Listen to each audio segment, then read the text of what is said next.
Transportation Sec Buttigieg says gov't must tear down barriers to rebuild Baltimore Bridge.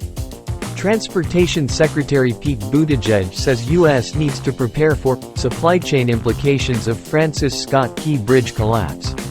Transportation Secretary Pete Buttigieg told America's Newsroom on Wednesday that we got to make sure that funding is not an obstacle and that we tear down any administrative barriers to get the Francis Scott Key Bridge in Baltimore rebuilt as soon as possible. Buttigieg made the comment as divers are currently in the frigid waters of the Patapsco River searching for the remains of 6 construction workers who are presumed dead following Tuesday's collapse, which was caused by a cargo ship striking a pillar of the bridge. "We've got to make sure that funding is not an obstacle, and we got to make sure that we tear down any administrative barriers, too. And that's going to require a lot of work," Buttigieg said. "We're going to do everything we can as a department that does not require an act of Congress.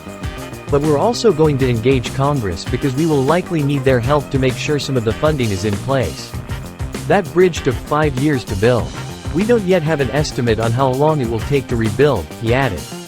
So the president made it very clear that every tool in the federal government needs to be available to Governor Wes Moore as the state of Maryland leads the work on both the bridge and the port. Buttigieg described the port of Baltimore near where the bridge collapsed as the biggest vehicle handling port in the United States that also handles a lot of farm equipment.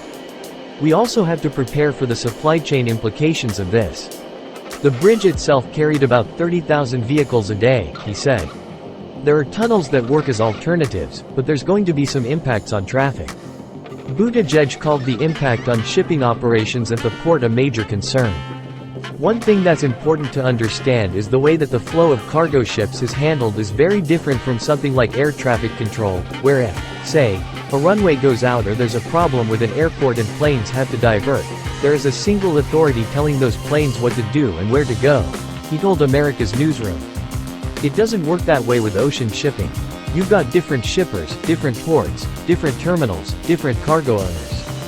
They're under no requirement to talk to each other. But we've been using the relationships and some of the tools we have at the Department of Transportation to make sure that coordination does happen," Buttigieg added.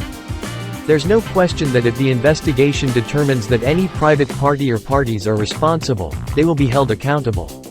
But that can't be something that we're just waiting around for," the Transportation Secretary also said.